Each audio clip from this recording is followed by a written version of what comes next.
이젠 초6도 휴대폰 소액 결제가 가능합니다. 알고 계신가요?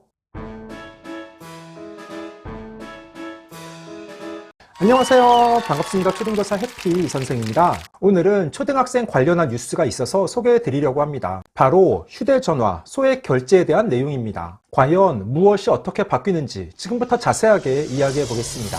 출발! 일단 11월 27일 월요일 JTBC 뉴스의 일부입니다. 기사 제목은 이젠 초6도 휴대전화 소액 결제, 소비 조장 우려 목소리도입니다. 본인 명의 휴대전화로 소액 결제할 수 있는 나이가 19살에서 12살, 그러니까 초등학교 6학년으로 크게 낮아집니다. 청소년들이 현금이나 카드 대신 모바일로 결제하는 비율이 늘면서 통신사들이 나이를 낮춘 건데 우려되는 점은 없는지 취재했습니다. 휴대전화 소액 결제는 온라인과 오프라인 가맹점에서 현금이나 카드 대신 쓸 수 있는 결제 시스템입니다. 쓴 만큼 다음 달 통신비로 청구되는 건데 신용카드 결제 구조와 비슷합니다. SK텔레콤이 12월부터 소액 결제 이용 연령을 기존 19살에서 12살로 낮추기로 했습니다. 모바일로 결제하는 청소년들이 많아져 정부와 협의해 현실적인 정책을 마련했다는 설명입니다. 하지만 무분별한 소비를 조장할 수 있다는 우려도 있습니다. 자녀가 소액 결제를 이용하면 문자 메시지로 보호자에게 결제 내역이 통보됩니다. 청소년 소액 결제 사용처는 온라인 의류 쇼핑몰과 영화관, 음식 배달앱, 편의점부터 시작해 점차 늘려나간다는 계획입니다. 미성년자 소액 결제 서비스를 신청하려면 보호자가 통신사 대리점에서 가입 신청을 하고 매달 최대 한도는 10만원부터 30만원까지 선택해야 합니다. KT와 LG U+도 휴대전화 소액 결제 연령을 만 12세로 낮추는 방안을 검토 중이라고 밝혔습니다. 휴대전화 결제는 온라인과 오프라인 가맹점에서 휴대폰으로 결제할 수 있는 서비스입니다. 내가 가입한 이동통신사에서 해당 부가 서비스에 가입하면 이용할 수 있고 결제한 금액은 다음 달 휴대폰 요금에 합산되어 부과됩니다. SK텔레콤에서는 12월 4일, 바로 오늘부터 그동안 19살부터 소액 결제를 할 수 있었는데 그 나이를 12살로 낮춘 것입니다. 어떻게 생각하시나요?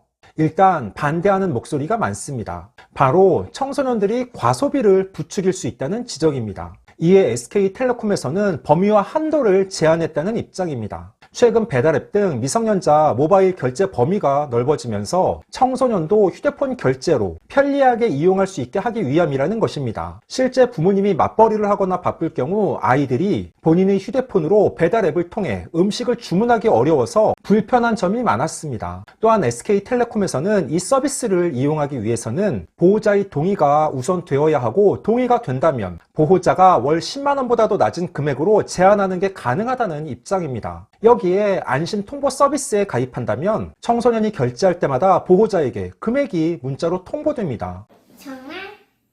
통신사는 이윤을 추구하는 기업이기 때문에 그럴 수 있습니다. 하지만 분명 걱정되는 부분이 많습니다. 12살이면 초등학교 6학년입니다. 아이들이 11살, 초5 때부터 실과 시간, 용돈 관리와 건전한 소비의 중요성에 대해 배웁니다. 제가 지난 9월 말 초등 고학년 여자아이들이 가장 큰 고민은 이라는 영상을 올렸습니다. 요즘 초등 고학년 여자아이들이 가장 큰 고민은 과연 무엇일까요? 바로 용돈에 대한 부분입니다. 고학년 여자아이들은 또래 관계를 중요하게 생각하는데 주말 친구들끼리 만나서 마라탕을 먹고 후식으로 탕후루를 사 먹고 올리브영이나 다이소에 가서 간단하게 필요한 물건을 사고 백다방이나 메가커피에 가서 음료를 마신 후 코인 노래방에 가는 일정입니다. 이렇게 놀려면 하루에 1인당 3만원 정도의 돈이 필요합니다. 아이들이 사용하는 돈은 결국 어디에서 나옵니까? 바로 부모님이 주는 용돈입니다. 통신사가 너무 이윤만 생각해서는 곤란합니다. 아이들이 어릴 때부터 너무 편하게 간편 결제 습관을 들이면 그 행동은 이후 성인이 되어서도 부정적으로 영향을 미칠 수 있습니다. 또한 아이들은 모방 심리가 강합니다.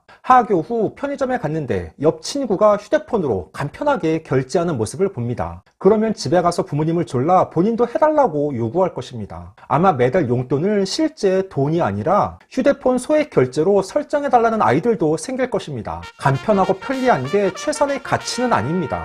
그러니까 실과 교과에서도 한정된 용돈으로 원하는 것을 얻기 위해 합리적인 소비를 강조하고 우선순위를 정하며 용돈 기입장 작성 교육을 합니다. 휴대전화 소액 결제는 미리 계획해서 합리적으로 소비하기보다는 즉흥적이고 충동적인 구매를 조장할 우려가 높습니다. 친구들 간의 위화감이 조성될 수 있고 돈의 가치, 소비에 대해서도 너무 쉽게 생각할 수 있습니다. 15초 요약!